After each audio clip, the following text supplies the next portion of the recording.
Hello and welcome to Paincast, Conversations on Pain and Physiotherapy. This podcast is brought to you by the Pain Science Division of the Canadian Physiotherapy Association. I'm Tiffany, the producer of Paincast and an executive member at the Pain Science Division, and I'm practicing physiotherapy in Toronto. And I'm Felix, a physiotherapy student at the University of British Columbia. Assess, predict, and treat. These are familiar terms as physiotherapists, but do we actually do them well? What is the radar plot, the concept of triangulation, and deep phenotyping? And how do we apply them to physiotherapy? How does trauma-assumed care fit with these concepts? And how do we practice it? We are so fortunate to have Dr. Dave Walton talk to us about these things.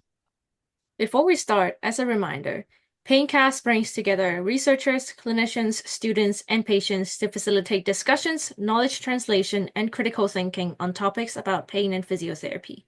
The views expressed in each episode are of individual guests, do not constitute medical advice, and do not represent the views of the Pain Science Division nor the Canadian Physiotherapy Association.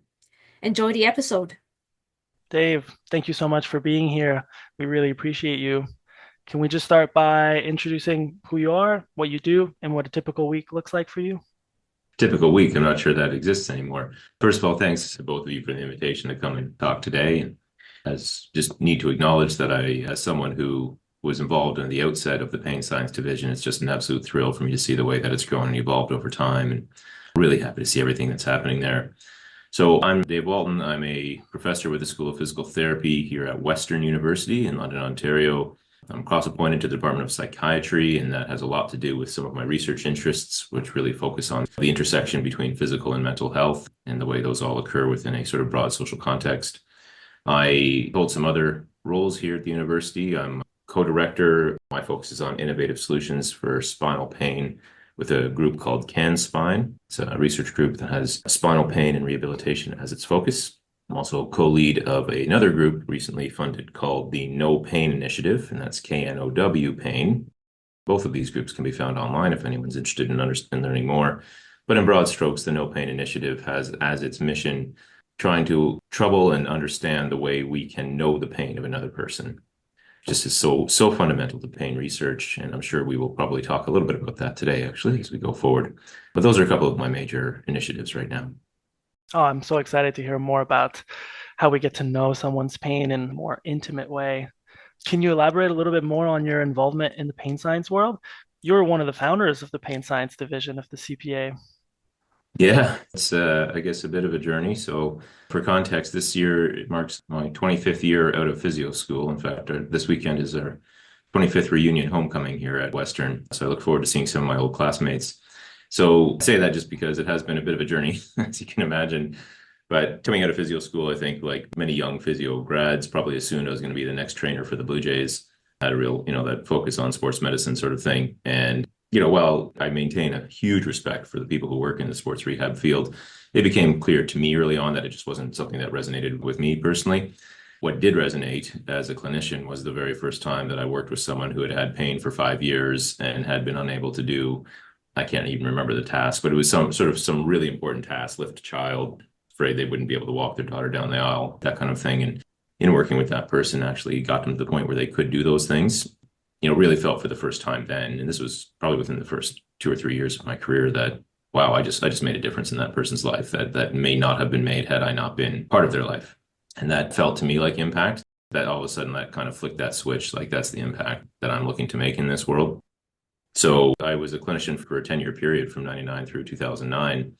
And during that time, as I started to sort of voraciously consume this suddenly exploding world of pain science that kind of really did emerge with considerable momentum sort of in the early 2000s, a lot of it, of course, coming out of Australia and the great researchers there, that then inevitably I ended up connecting with other Canadian physios who had similar interests. And that group, Diane Jacobs, Neil Pearson, Jeff Bostic, boy, there was a few, Debbie Patterson, definitely forgetting some names, Sebastian Asselbergs. We all came together, and clearly we had some similar interests. I was heavily embedded within the ortho world at that time, and truth be told, remain heavily embedded within the ortho world. So I was going through the process of getting my FCAMT credential, which I'm very pleased I did. So I was an FCAMT for many years. I only let that lapse 7 or 8 years ago as I became an academic.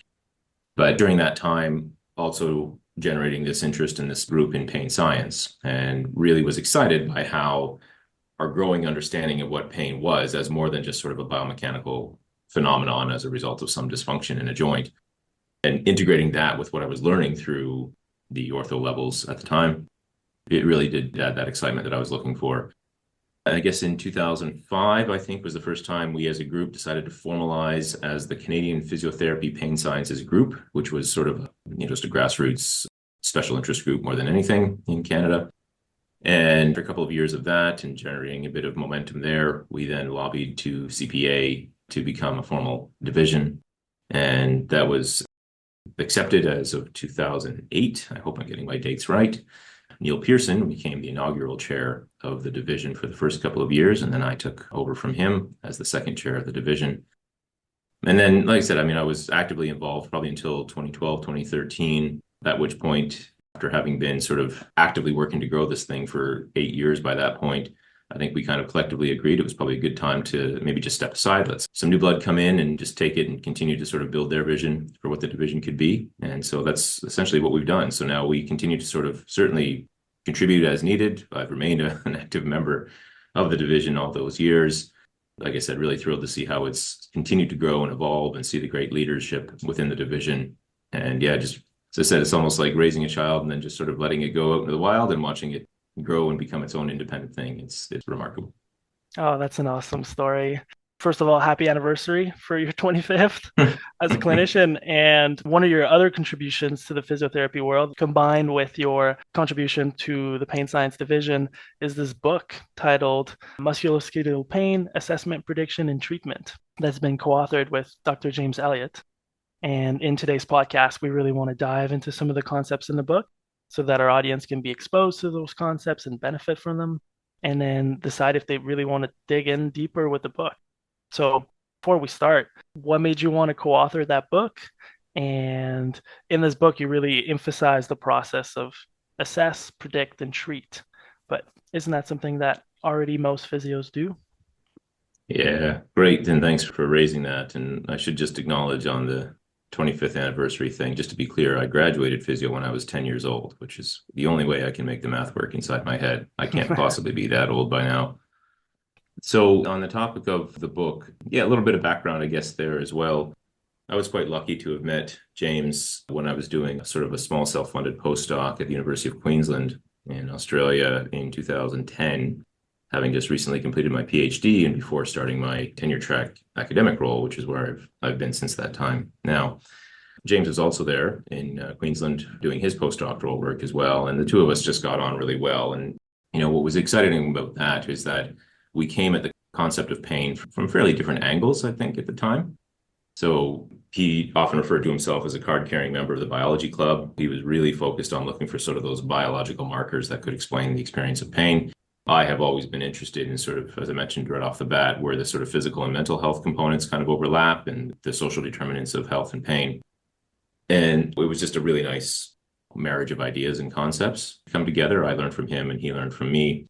We started then for a number of years, basically kind of created a continuing professional development sort of series of workshops. And so through much of the 2010s, he and I traveled around many different countries around the world and had the great honor and privilege of engaging with clinicians, not just physios, but all clinicians interested in the management of pain with a focus on spinal pain in a number of different countries. What we found as we were doing this is we were continuing to kind of introduce and having to explain the same concepts over and over again. That then sort of stimulated, I think it was probably a conversation in a little motel room somewhere in rural Michigan at one point. And we said, hey, we should just turn this into sort of a written document, basically. So we started, actually, it was initially a peer-reviewed paper. So that paper is still out there. And that was where the first idea of this radar plot concept came in, which I continue to say is one of the goofiest ideas I've ever come up with. And yet it's probably the one that's gained the most traction, which you never know. As an academic, you can have like these brilliant statistical analytic papers and think, this is a great study, and it doesn't get any traction. And then you put out sort of a, hey, here's a way of thinking about pain differently, and it gains traction. So we got that out there, and then we were contacted by a publisher, so from someone from Handspring Publishers, who said, "Hey, saw your paper, think it's a great idea. Would you be interested in turning it into a full book?" And we're like, sure. That was pretty well the extent of that conversation, not knowing, I think, what exactly we were getting ourselves into, because neither one of us had ever written a book at the time. We'd written lots of book chapters, but never a full book on our own. That took a couple of years, that process, and then the book finally came out in 2020, of course, right during the start of the pandemic. So the publisher had a bit of a plan for a bit of a promotional tour that just obviously it fizzled out. I did one in San Diego, and then that was it. That was all we had got to do. And then the world shut down.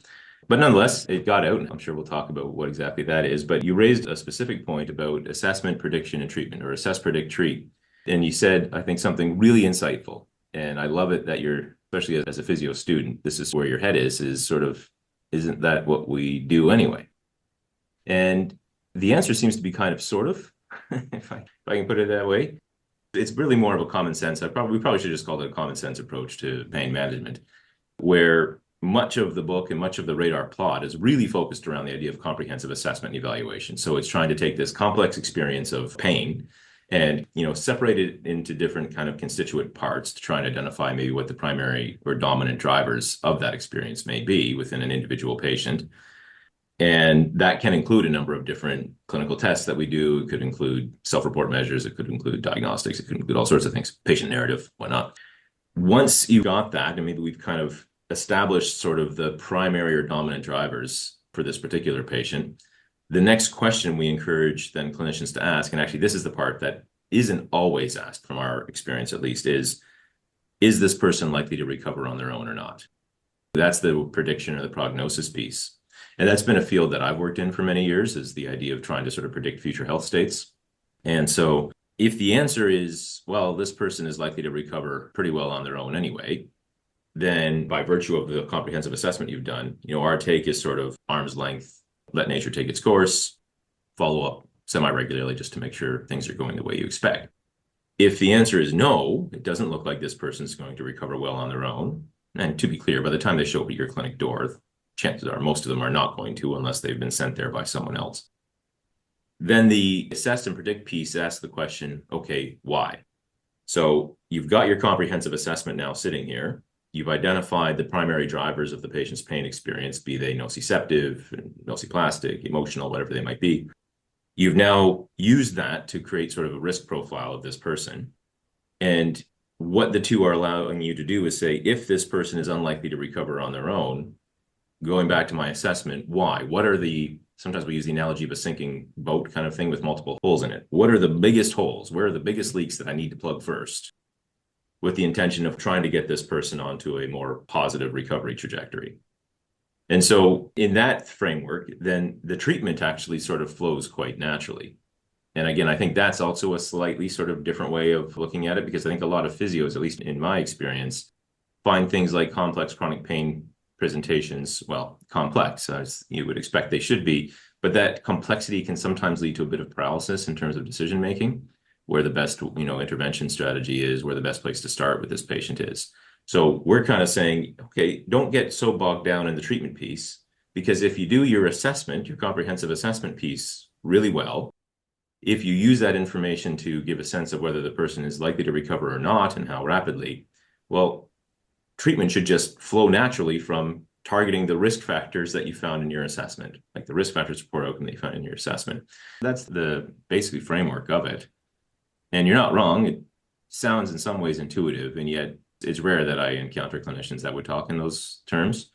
Most commonly, and again, this has just been my experience, and I've been educating physio students now for 23 years. Most commonly, I find conversations around chronic pain management jump to the treatment part. Hey, there's this great new treatment.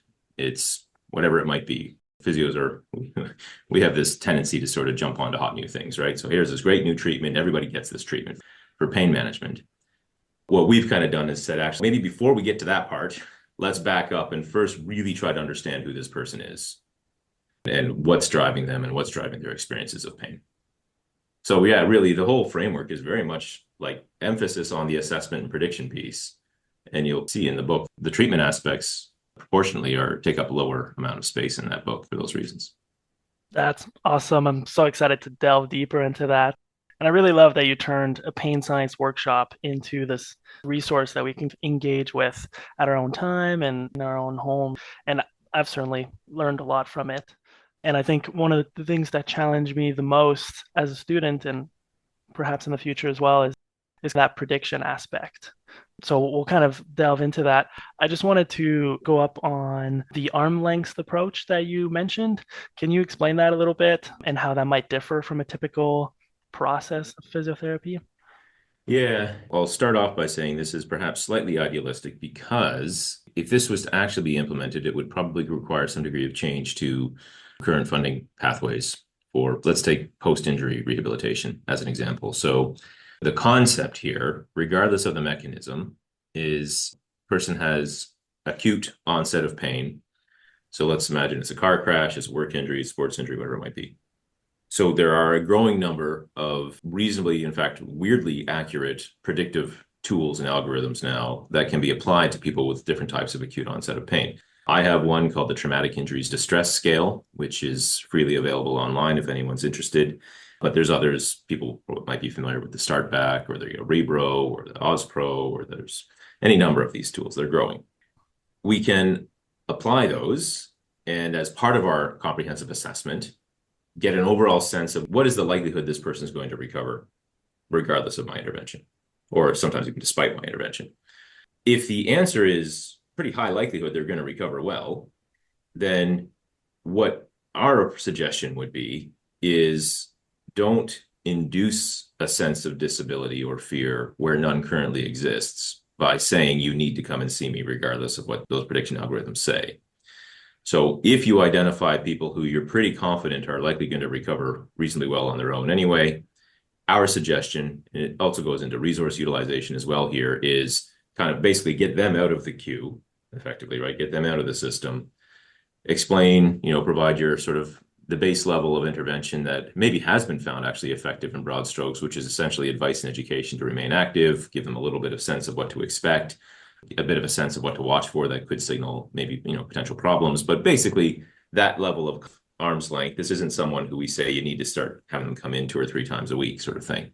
We wouldn't say completely drop them altogether. Our recommendation on this one is to follow up after a week or two, whether that's in clinic or by phone, to make sure that recovery is in fact progressing the way you're expecting it to, so that there's still time if you happen to have made a mistake to kind of catch that and course correct. But in doing so, if you do get that person, we'll say, out of the system, I'll use the broad term system here, then now you've got additional time or resources to dedicate to this other person over here for whom your prognostic modeling suggests they are unlikely to recover well without targeted intervention. So that's the concept of not being afraid effectively to take an arm's length approach. Like, not everybody needs your care. And that's where some of these prognostic tools can come in handy. I could see how much it would reduce this emphasis on dependence on the clinician as well, right? Giving them the autonomy and the safety that it's okay to kind of manage this with their health literacy, and that we're here to support that as well. Yeah, in my clinical career, so often I found what people really wanted to hear from me is, am I going to get better? If so, how long is it going to take? And if not, what can I be doing about it? If we can answer those questions, like, yeah, based on, so I might say, Felix, based on the information you've told me today, and when I also looked at those forms you filled out before you and I had a chance to talk, and based on the results of the clinical tests that we've done today, I'm not seeing any reason to believe that you're not going to follow this fairly rapid recovery trajectory.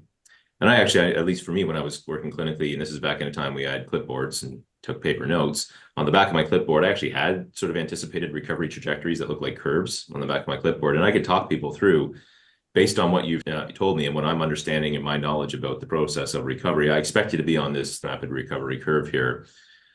Let's talk a little bit about it. I'm here to answer any questions you've got. And yeah, there's nothing I'm seeing that would suggest that your body is any more vulnerable to further injury now than it was before your car crash. So carry on, keep doing as much as you can, listen to your pain, let it guide you. But there's really nothing here that I'm seeing that suggests that I need to start seeing you for a formalized course of therapy. So if we can be comfortable getting to that point, and I will say that also takes probably a little bit of comfort and experience, is getting to the point where you can say, I actually don't think you need me. But again, there's a broad sort of social justice component to this, because if you can do that, that does mean that you've got additional time, resources, and energy to dedicate to those who really do need you.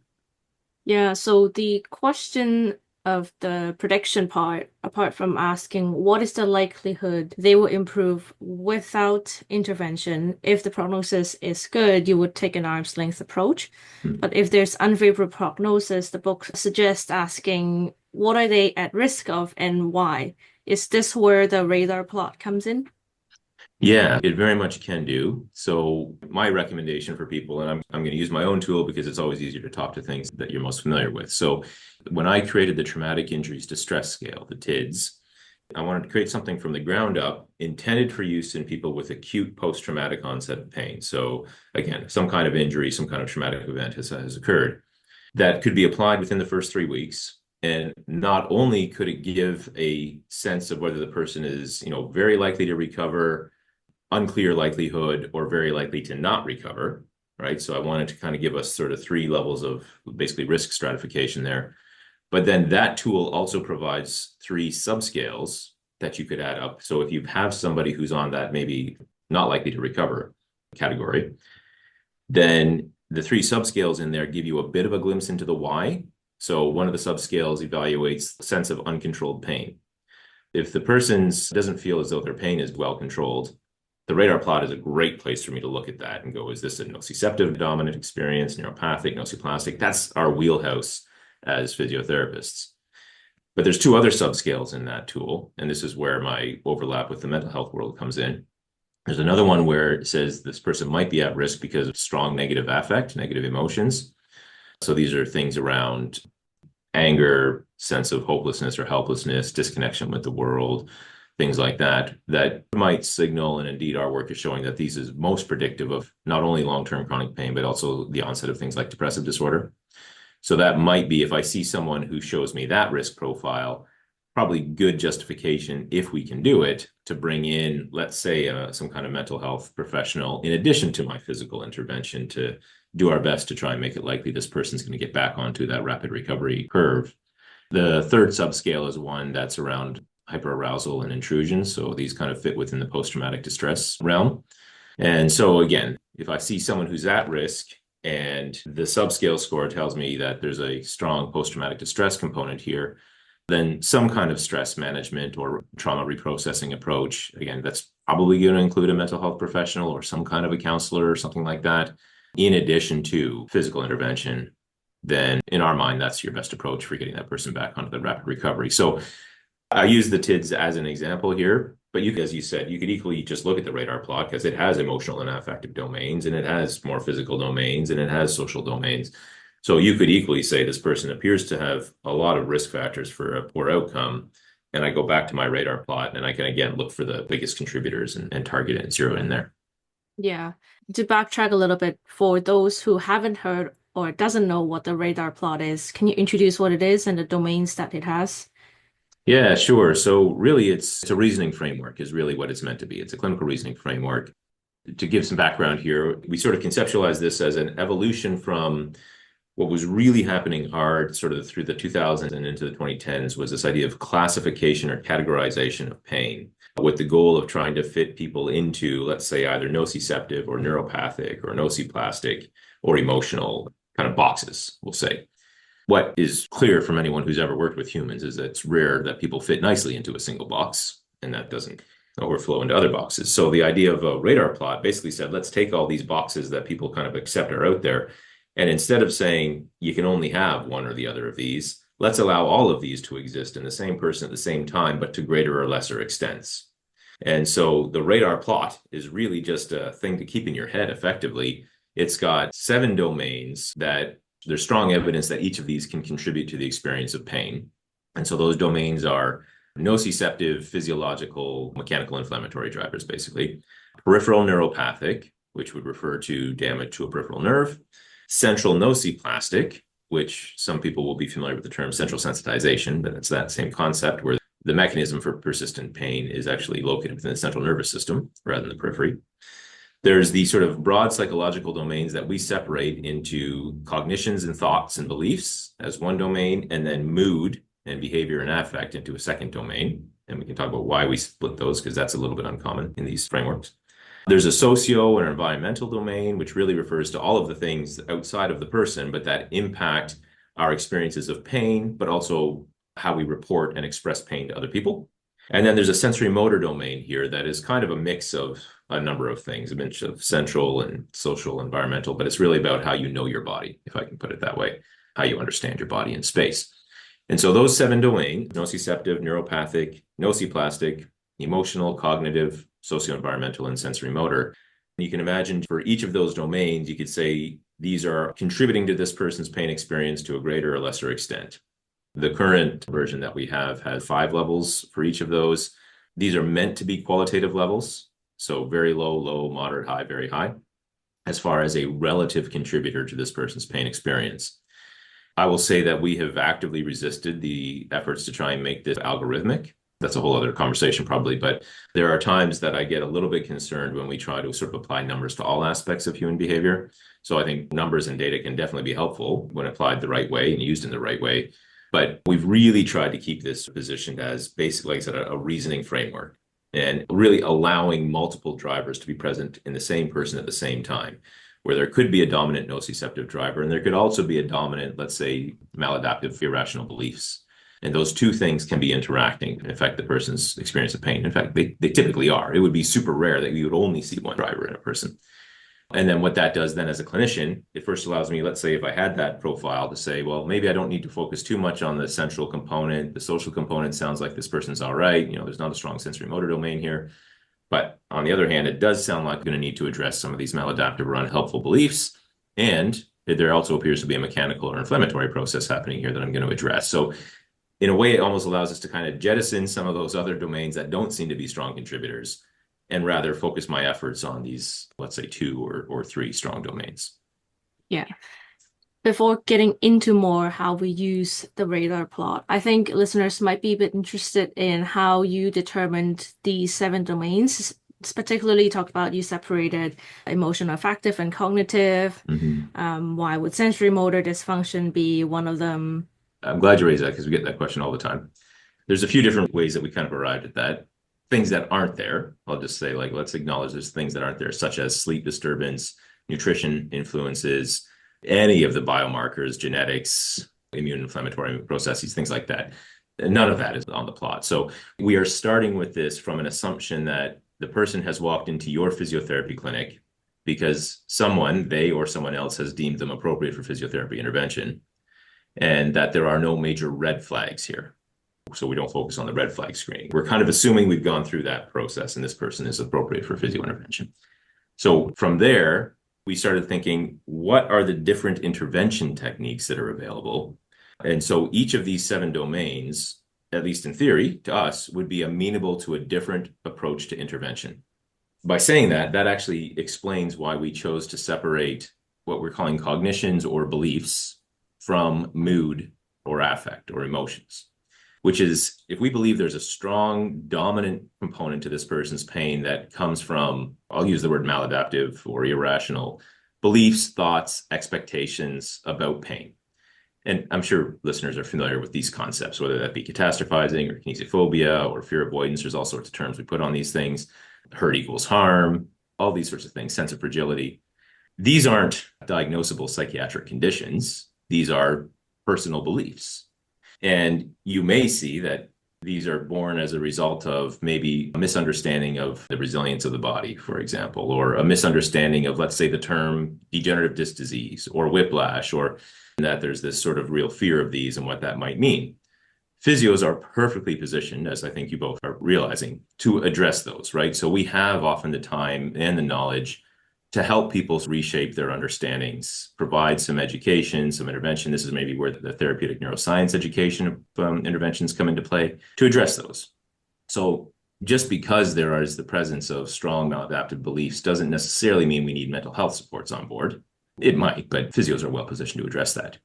Alternatively, if there's a strong domain of the pain experience that seems to be linked to things like depression, anxiety, post-traumatic stress, OCD, really basically anything, if I could crack the DSM-5 and I could find diagnostic criteria for this emotion disorder, then it fits there. And there is not a physio-regulatory body that I'm aware of in the world that would allow a physiotherapist to say, my intervention target is to reduce depression. Even though we all may realize that effective exercise is actually a pretty good intervention for depression, that's not a physiotherapy goal. So if we see that as a dominant driver in the patient, then really the intention is that we have to hand that off, or at least partner and collaborate with a mental health provider. That's an example of why we separated those from a treatment perspective, right? We think they're amenable to two different approaches to treatment. Similar concept with the sensory motor and the central nociplastic. That's the other one that sort of intuitively seems like they kind of could be linked, and they very much are. And I'm going to say right now that even the idea that there are 7 distinct domains is artificially reductionistic. These can't be distinct. You stop here and you start there kind of thing. Like cognitions and emotions clearly interact. Like that's obvious. But just because someone has unhelpful beliefs doesn't necessarily mean they're depressed. So we wanted to tease that apart. And then the sensory motor and the nociplastic part is another one. So we kept the central nociplastic component really to focusing on nociceptive processing pathways in the central nervous system. Whereas the sensory motor domain includes all of the other bits around, whether people want to use terms like proprioception or interoception or mind-body awareness, spatial awareness, all of those sorts of things that really give us a sense of where our body is in space. And all of these have come from research that has at one time or another shown a strong association with experiences of pain and disability. So they're all meant to be different intervention approaches. They also all have their own diagnostic evidence. That's why we chose those 7. And importantly, they are not the only 7 things that contribute to pain. I want to make that crystal clear. We chose these for our framework. We hope that it's going to be challenged. We hope that it's going to be evolved. We hope that others are going to add or take away. Like that's, again, we've raised the child, put it out in the world, happy to see other people continue to take it in interesting directions. Yeah, absolutely. It's not meant to be a rigid, solid framework that shall stay like this for the next 100 of years. It should be evolving with evidence. Now, in terms of rating how much of each domain contributes to someone's pain, you suggest a concept called triangulation. And my understanding from reading the book is the process of scoring a domain using at least 3 different sources of information. Mm-hmm. Is that right? And why triangulation? Yeah, actually, broad strokes, you pretty well nailed it, really. We would never deem any one domain either really strong or not very strong on the basis of a single source of information. And again, you may think, well, that seems intuitive, but just anecdotally and from our experience, it doesn't always happen. So I'm just going to give a quick side note here that when, let's say, again, I mentioned pain neuroscience education a little while ago. So let's use that as an example. As that sort of gained vogue within the physiotherapy profession writ large, what I started to see was that every patient who had chronic pain was kind of almost, it was assumed that they required some therapeutic neuroscience education. And here's Explain Pain is the book, which again, excellent book, but it just became almost like this sort of rote prescription for everyone. If I want to paraphrase that type of thinking, is almost as though anyone who has chronic pain is thinking wrong, and we just need to change their beliefs, which might be true for some people, but shouldn't be considered absolutely true for everyone. One of my truisms that people will, if they've heard me talk before, they'll have heard me say this, and that is that nothing works for everyone, but everything will work for someone. And that the role of the clinician is to match the right treatment to the right person at the right time. And so the idea of the radar plot and triangulation is trying to actually get to that. What is the right treatment for the right person? So coming back to your specific question, how are we applying that concept to creating a radar plot for our individual patient? What we're saying is, well, you're not going to base your decisions on a single source of information. If you look at their condition from, I don't know, this perspective, let's say narrative and what they've told you, and you also add in the results of your clinical tests, and you also add in the results of, let's say, diagnostic imaging. And if they all sort of converge on the same, this is or is not a strong driver of this person's pain experience, then you can be pretty confident that this is very high or very low as far as a contributor. There is even a pseudo mathematical way of showing that. But if you had 3 clinical tests of even sort of middling likelihood ratios, I actually created a YouTube video on this many, many years ago, but let's say it was something like 2, 3, and 4 for positive likelihood ratios, or 3, 4, and 5. And if you started with a pretest probability of a particular condition or driver, and I want to say maybe we started at like 30%, then if all three of those were positive, and if you wanted to take your pre-test and then make it a post-test for then that's the next pre-test for the next test, and which again, pseudo-mathematical approach to this, but by the time you're done, those three studies, you're like 90% positive that this condition exists. And so, again, I don't want any students saying, I've figured out the mathematical secret to patient health or person health. But my point there is that if you get three distinct sources of information that all tell you the same basic thing from different perspectives, then that's probably enough to make a call on whether this is or is not a strong driver for the patient. Now, that's just a general guideline. Again, I want to make crystal clear on this. This isn't a universal truth. It generally makes sense. It typically works. You're still going to get to points where you're not really sure. And maybe that means some additional testing needs to be done. But that's the concept. So 3 sources of information is typically enough to make a call. Yeah. So using this approach, we are creating in the book you call a phenotype, or we can understand it as a patient risk profile. And you really emphasize that predestined is not predetermined, association is not causation. Why don't you elaborate a little bit on that, and especially the concepts of confounders, mediators, and moderators, like how do clinicians practically apply the understanding of these concepts into how they understand a patient phenotype? All right, there's a lot in that question, so let me see if I can answer it semi-intelligently, and if I miss anything, come back to me here. So the first part of your question was the idea of phenotyping, profiling, and I use the term profiling carefully, cautiously, because profiling has a strong social connotation to it anymore, so we'll try and use the word phenotyping. Then how that seems to be maybe associated with outcomes or recovery trajectories.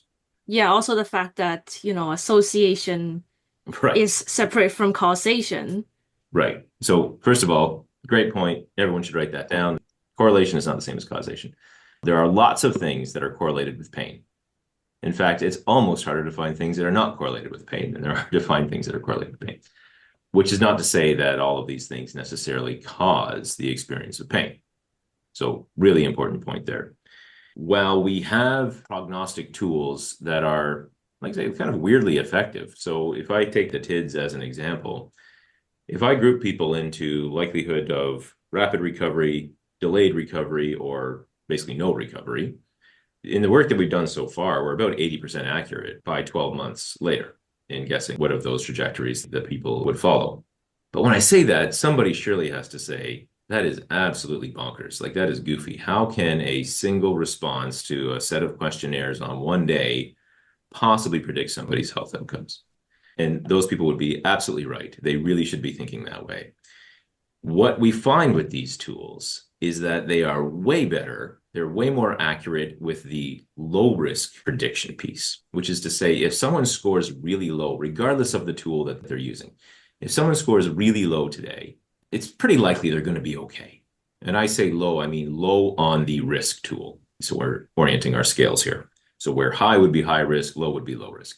If they score really low, like I said, pretty confident they're probably going to be all right. They're going to recover reasonably well. And that's important because if I deem somebody low risk, as I said earlier, they're probably not going to get much in the way of active care. So I want to be pretty confident when I make that call. On the flip side of it, however, the high risk predictions were not nearly as accurate. So I might deem someone as high risk, and all of these are just probabilistic models. They are not deterministic. And that's another thing that you mentioned there. So probability-wise, someone who describes their experience today as more terrible is more likely to describe their experience 12 months from now as terrible than is someone who describes their experience today as not very terrible at all. And if I put it in those terms, you can start to understand how these tools do actually work, because that just kind of makes intuitive sense. It's the same way as saying somebody who's at work today is more likely to be at work 12 months from now than somebody who's not at work today. Just statistically speaking, of course, that's true. And so that's where I think a lot of these things do seem to predict outcomes, because these are all based on probabilities. But I want to go back to the point of we are less confident in naming somebody high risk. And I think that's super important because, for one, I want to couch that high risk label in this statement that we're only about 50% right on this. Because for one, it can be quite stigmatizing. especially if there's not access to effective care. But for two, it also implies that your future is not known. It's not fixed. There's any number of things that can happen between now and 12 months or 6 months or whatever from now that can change that trajectory. And I mean, if that wasn't true, I'm not sure what role rehab is meant to have here, right? So one of the things that we think could happen between now and 12 months from now is we provide effective rehab, and you go from that high risk category down to the low risk category. So I think these are really important. The biggest thing is for me is the stigma. I'm really wanting to be sensitive to stigmatizing people. Is, I'm someone who truly believes that if we were to ask you the right questions today, collect some of the right biological material, understand a little bit of your health history, we could create a pretty decent estimate for you of, let's say, if you were ever to get into a car crash, the likelihood you recover well. But I say that cautiously, and I say that cautiously because that's pretty powerful, right? And I don't know that we want to have that information on everyone. And how might that impact people's, let's say, insurance premiums or whatever. So we really want to try and couch any of this talk around risk within the broader context of just, again, stigma and equity and social justice. We really want to try to avoid causing problems for people by virtue of these terms. And in fact, we need better terms other than risk. We need some other term. Sometimes we'll say something like, you'll earn membership to the slower recovery club or something to that effect, like just trying to couch it differently, because risk carries with it, again, very real and important impacts for people. That's good food for thought. Going back to just a little bit of an educational point, I think the terms of confounders, mediators, moderators, they often show up in literature. Yeah. And perhaps will be beneficial for the audience to actually get a good understanding of what are these and the differences between them. Great question. So I'll use an example. We just had a systematic review accepted where we're looking at the effect of education on outcomes of low back pain. And as we've consistently seen through the literature over the years, those with lower education are at higher risk of a poor outcome than are those with higher education. The problem there is that if we assume then that means education somehow causes or protects against low back pain, is we're probably missing a whole host of confounders. Because you think about then what affects people's ability to achieve high education, it's almost certainly really better served functioning as some kind of proxy for something like socioeconomic status, access to good healthcare, literacy, maybe learning disabilities. Like there's any number of things, like life things that could happen that affect whether somebody does or does not go on to, let's say, university level education, which seems to have some protective effect. So that's a perfect example where there's got to be umpteen confounders explaining that association, right? So while we might see a correlation between education and outcomes of low back pain, there's probably lots of things floating up above that little best fit line that's actually explaining both the reasons why someone did or did not get a higher education and the reasons why somebody's experiencing long-term problems from low back pain. That actually has nothing to do with the true relationship between education and low back pain. So in that case, we're talking about confounders that we just haven't been captured, but that explain that association. You also asked about mediators and moderators, and I'll keep it short because I'm not sure how much your audience wants to hear about those. But what I might find, let's say if I was to explore the association between education and low back pain in more depth, I might find that there's actually a point in between those two that actually explains that relationship. So where education is actually associated with, I'm going to use an example, income, and income in some way, presumably due to the ability to access private health services, is associated with low back pain. So in that case, it's actually income is mediating the association between education and low back pain. And then you asked about a moderator. So again, I'll keep using the example. If we found that the association between education and low back pain was stronger in men than it was in women, then sex or gender, depending on what way we ask the question, is moderating that association.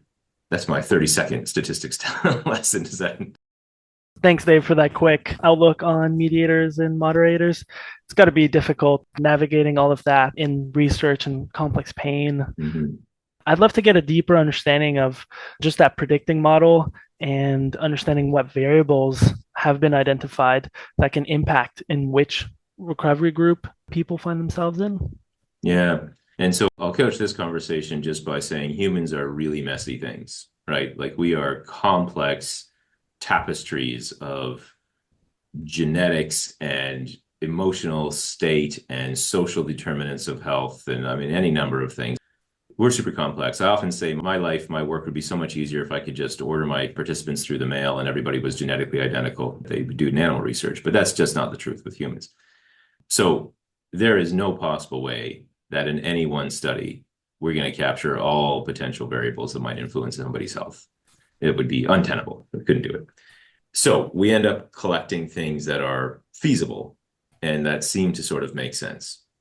So with that background in mind, to answer your question, when we look across all of the risk prognosis work that's been done, let's say from 2000 to now, across it all, writ large, the psychological, so both the cognitive and emotional domains, consistently show some of the strongest associations with outcome. I say that, and then as you might imagine, and this is what happens when you're an academic, you realize there's all sorts of caveats around that response, including not all biologic data has been collected well in the past. It hasn't all been collected the same way, like things are all over the place. But I'm going to say broad strokes, if we were to compare the prognostic value of, I'm going to use car crash again, that's the field I'm most familiar with, the mechanics of the car crash. So things like the speed of the colliding vehicles, the direction of impact, that kind of thing. There's been no consistent association that any of those parameters reliably predict outcomes. Now, it will in some people, but as en masse, as a group, those don't tend to reliably predict either clinical presentation or outcomes. If we then compare that to, let's say, the results of things like the forms we've been talking about, whether it's the TIDS or the start back, or maybe if you wanted to use like HAMPA scale for kinesiophobia, pain catastrophizing scale, pain self-efficacy questionnaire, fear avoidance beliefs questionnaire, whatever, any number of the umpteen cognition evaluation tools that are available, those typically show far more reliable associations with recovery trajectories. And I would say, similar to the mechanisms of the event, a lot of things we can find clinically. So things like, let's say, range of motion, strength, things like that, also don't typically show strong associations with outcomes. So really, it does tend to be, I'm going to say, what the patient says, if I just put this in a simple bucket, what the patient says as far as their experiences of pain and disability today are far better predictors of outcome than are what we observe in that patient. So same thing with diagnostic imaging, also falls in that what we observe category. None of those things are showing strong, consistent, at least not typical diagnostic imaging, I should say, strong, consistent associations with outcome. The caveat to that one is the outcome we're predicting is what the patient says about their health. So when I put it in those terms, it maybe isn't that surprising that the best predictor of what somebody says about their health 6 or 12 months from now is what they're saying about their health today.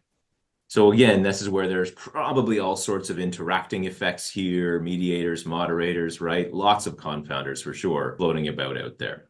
But I will say overall, today, right now, hand on my heart, the most consistent predictors of health status 12 months from now, especially self-reported health status, is, we'll say, self-reported health status today. What a radical way to shift our thinking towards that. Right. And it's hard. It's hard for clinicians, right? Because it's like, well, what do I do with that? Basically means I'm having to take the patient's reports at face value, which is kind of like, yeah, you probably should be taking the patient's reports at face value. Maybe then your role can be, say something like, thank you for sharing those with me.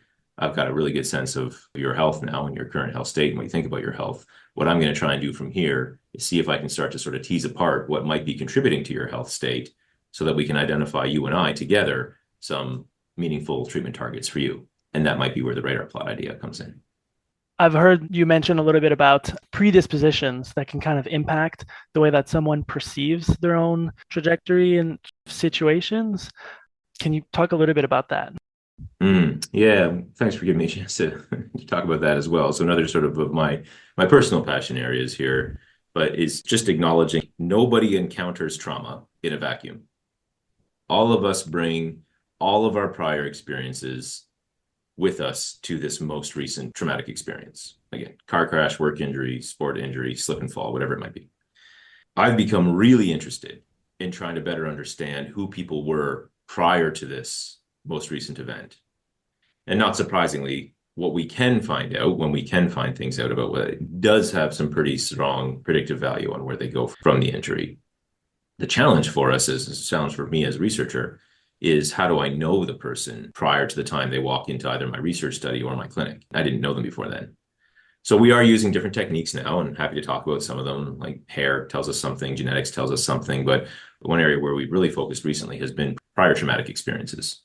And this probably doesn't come as a surprise to anyone, and I want to just offer, I guess, a trigger warning here that we'll talk about life trauma here. 60%, at least, of the Canadian adult population has experienced some kind of significant traumatic experience in their past prior to this most current one, whether that be something like interpersonal or intimate partner violence, early childhood adversities, even our own work. 60% of our respondents who might rate themselves as otherwise healthy endorse at least one adverse childhood experience.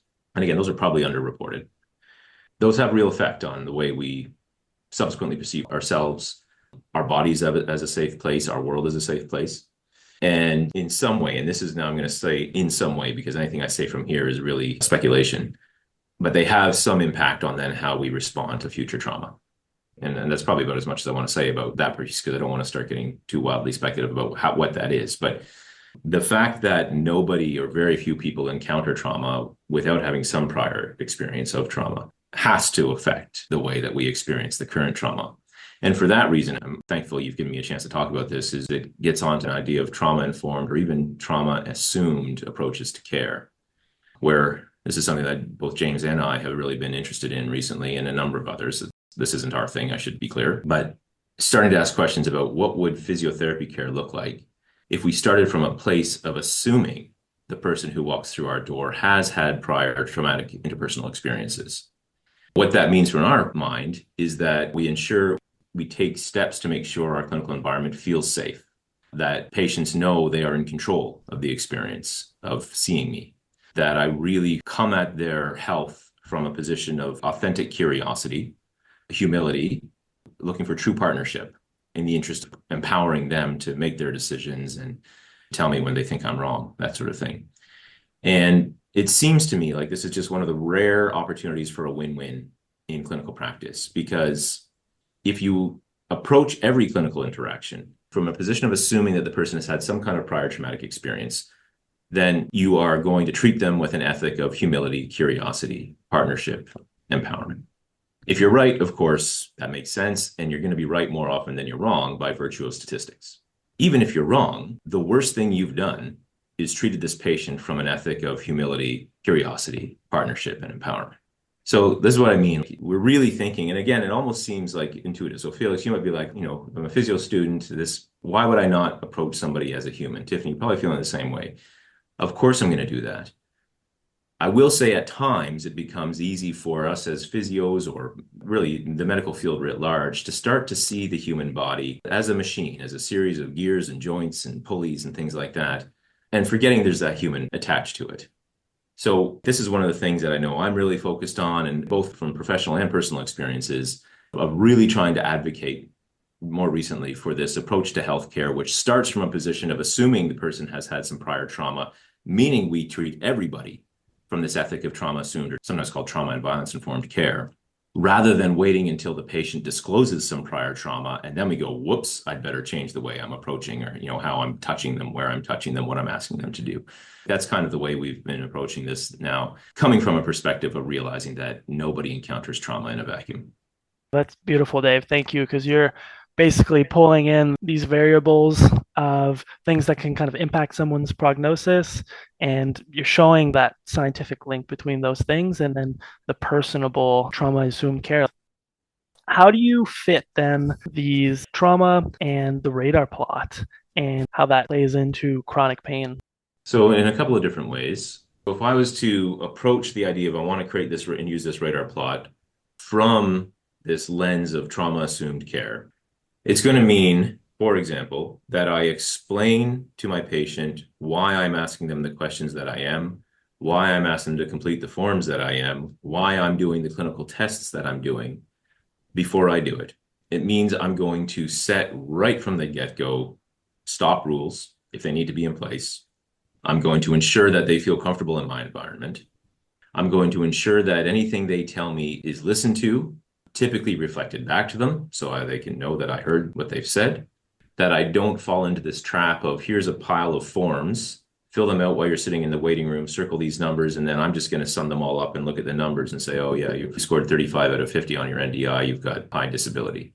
No, I'm going to look at this responses you gave. I'm going to look at the pattern of responses. I'm going to find the items that you've said you're having particular problems in, and then you and I are going to explore those. I'm not just asking you to do this to go through motions or so I can check off a box on my assessment form. I'm asking you these things because I'm authentically curious in your health and your experiences and your perceptions and perspectives. And I am going to acknowledge where I don't have the answer, but what I'm going to suggest in that case is I'm going to invite you to work with me to see if we can find an answer together. So if I can come at it from all of those perspectives, right, I'm going to ask permission to touch you before I touch you each time. Basically, until the patient says you can stop asking me permission, just go ahead and do it. I'm going to make sure that if I ask you to lie on your face or lie on your back or get down onto all fours, that you're comfortable in that position. And I don't just mean physically comfortable, that you're emotionally comfortable, you feel safe in that position. So I'm going to approach it from these lenses and these perspectives. And incidentally, this doesn't have to take long.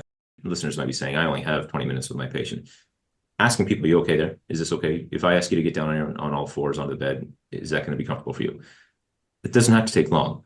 But approaching it from this perspective, even if it means you ask 100 people this and 99 of them say, yeah, this is fine, and that one person says, I don't feel comfortable in that position, they don't even need to explain why. I would rather that than not do it at all, and then that one person might cause some kind of traumatic re-experiencing. That's one way of approaching the idea of understanding somebody's pain from a trauma-assumed lens. The other way is on the other end of that. Maybe you want to actually you've got a printout of the radar plot itself, and sometimes we encourage clinicians to do this because it can be an effective communication tool. And you might plot out on there your understanding of their dominant pain drivers, is again then approaching that conversation from a trauma-assumed lens, because that can be threatening. Especially, let's say I say there's a strong socio-environmental component to your pain, or there's a strong emotional component to your pain. Once again, I need to think about how I'm approaching that conversation. Even just the idea of saying, no, I would never say this, you're high risk. So again, I wouldn't say this to a patient, but you can imagine how saying that could be a traumatic experience for somebody. So thinking about the words we use and the way we present these things, which is why, again, I have my clipboard and I have my recovery trajectories. And so I can couch my conversation in saying, Tiffany, first of all, thank you for sharing your story with me today. It sounds as though this has been a really distressing experience for you. Based on what I've heard from your story, and when I also consider the forms you completed before we saw each other and the results of the clinical test that we ran through today, I'm putting this all together. And what I'm trying to guess is, do you require my help based on what I'm hearing? And do you agree with me that I think you do, that I think we can work together to help you recover better? Because my concern would be if we don't work together, if we don't sort of provide treatment that's meaningful to you and your personal health, that you might be on one of these other recovery trajectories that are not as desirable. My job in this is going to be to come up with intervention strategies that get you back onto this recovery trajectory over here. Your role in this is going to be, one, tell me when you don't like my suggestions, and two, when you do like my suggestions, follow through with them. And if we can come to that partnership, I do sincerely believe we're going to get you onto a better trajectory.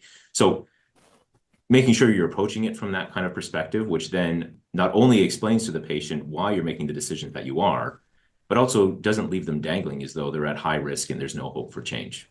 So it's okay to say, the reason I think we need to work together is because of this, that I think without appropriate targeted intervention, you're not going to recover as much as you could. It's okay to say that, as long as you then have and I've got some ideas on how I think we can intervene.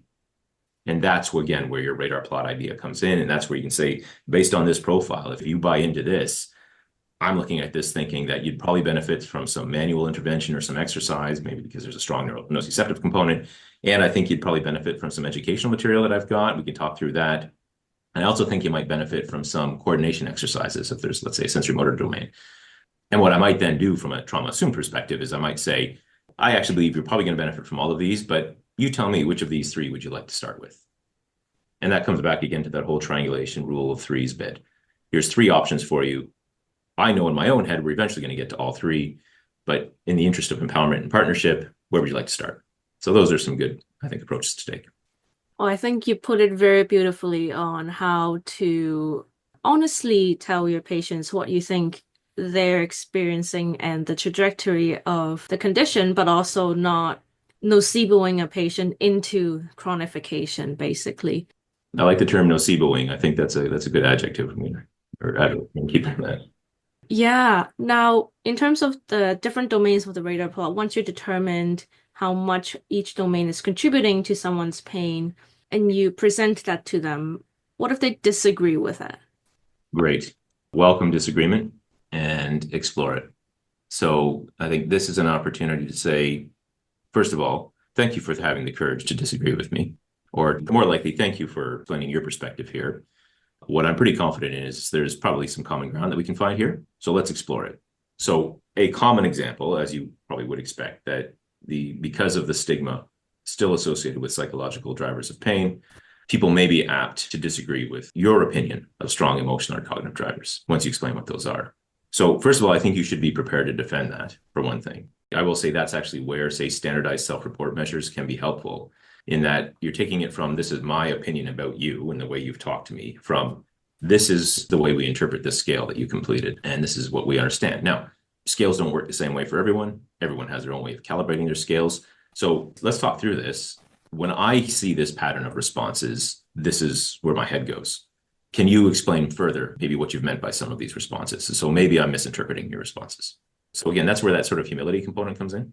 So not coming at it from a defensive perspective, but more coming at it from okay, can you explain your perspective to me? And let's talk through, because this is where I'm getting this information. This is the evidence that I'm using. So I think that's a good place to start.